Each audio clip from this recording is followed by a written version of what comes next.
కోడలు కానీ నీ బిడ్డ కానీ ఎన్ని గంటలు 5 గంటలకు మబ్బులో వచ్చిన క్యూలో నిలబడ్డాము. అదే మీ బంధువులకు అట్లనే నిలబడరా? ఏం తినాలి?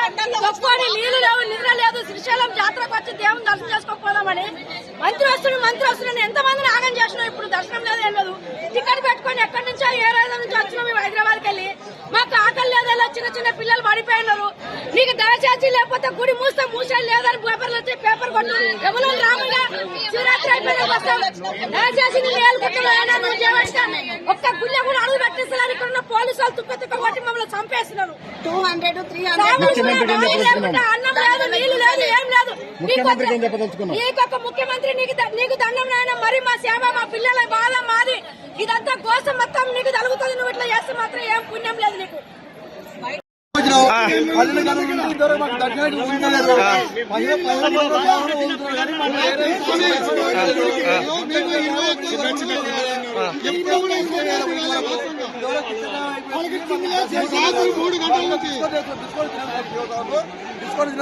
పాలు నీలో ఇస్తే తాగుతారు.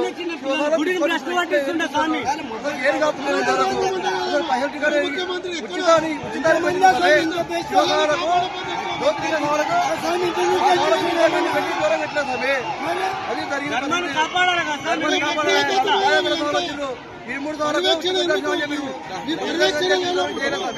మీ పర్యవేక్షణ లేనప్పుడు మీ పాలక మండలి ఎందుకు ఏం చేస్తున్నారు? మీ పాలక మండలి ఎందుకోసం ఉంటది? వచ్చే భక్తులకు ఎవరికి ఇబ్బంది కలగకుండా పాలక మండలి, ఆ పాలక మండలికి చేతగాలప్పుడు ప్రభుత్వం ఆధీనం తీసుకున్నాం. మనం గాజులు వేసుకొని కూర్చోమని స్వామి. ఏంది స్వామి? భక్తులు ఎందుకోసం వస్తారు? ఇంత ఇబ్బంది